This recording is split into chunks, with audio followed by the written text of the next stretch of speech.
बिहार में अगली सरकार किसकी होगी, ये सबसे बड़ा सवाल है। क्या एनडीए की वापसी हो रही है? क्या नीतीश कुमार एक बार फिर से मुख्यमंत्री बनेंगे? इस सवाल का जवाब पूरे चुनाव में विपक्ष भी मांगता रहा, क्योंकि कई बार ऐसी स्थिति आई जब संकेत दिए गए कि चुनाव के बाद मुख्यमंत्री फेस का चयन होगा।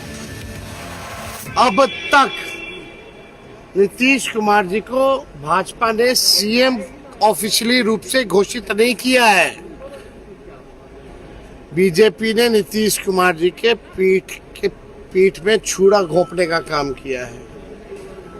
आप समझिए, अब तक नीतीश कुमार जी की घोषणा जो है नहीं की गई है, भाजपा ने नहीं किया है।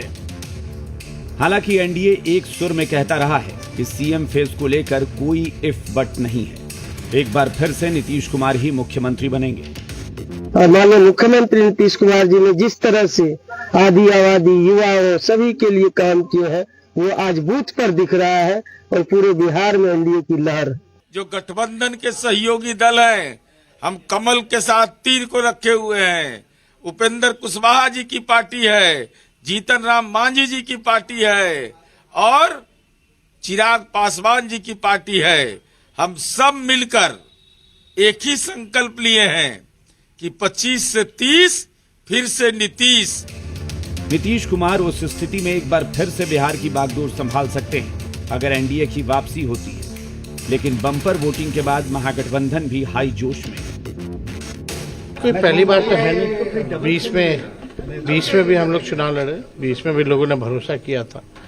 हम लोग तो चुनाव जीत गए थे, लेकिन वोट चोरी और सीट चोरी हुई। उसके बावजूद भी 12,000 का ही डिफरेंस रहा, 5-6 सीटों का ही अंतर रहा, वरना सरकार तो हम लोग बना ही दिए थे। इस बार बिहार की जनता जो है बदलाव चाहती है और नया बिहार बनाना चाहती है। तो क्या तेजस्वी यादव मुख्यमंत्री बनेंगे? क्योंकि महागठबंधन तेजस्वी यादव के मुख्यमंत्री फेस पर चुनाव लड़ रहा है। काफी खींचतान के बाद तेजस्वी यादव को सीएम फेस करार दिया गया था, जिस पर प्रधानमंत्री नरेंद्र मोदी अपनी रैलियों से तंज भी कसते रहे हैं। आरजेडी ने कांग्रेस को सिर्फ वही सीटें दी जहां वो 35-40 साल से नहीं जीत पाई है। आरजेडी ने कांग्रेस की कनपट्टी पर कट्टा रखकर मुख्यमंत्री पद की उम्मीदवारी भी चोरी कर ली। इन सब दावों के बीच एक तीसरा नाम भी है। क्या प्रशांत किशोर मुख्यमंत्री बनेंगे? पीके की पार्टी जनसुराज पहली बार बिहार में चुनाव लड़ रही है। जनसुराज ने सभी 243 सीटों पर उम्मीदवार उतारे और दावा किया कि बिहार के भविष्य के लिए जनसुराज को चुने। पीके का असर कितना हुआ, ये तो रिजल्ट में ही क्लियर हो पाएगा। लेकिन अगर जनसुराज 30 से 50 सीटें भी जीत लेती है तो बिहार की सियासत की सूरत ही बदल जाएगी।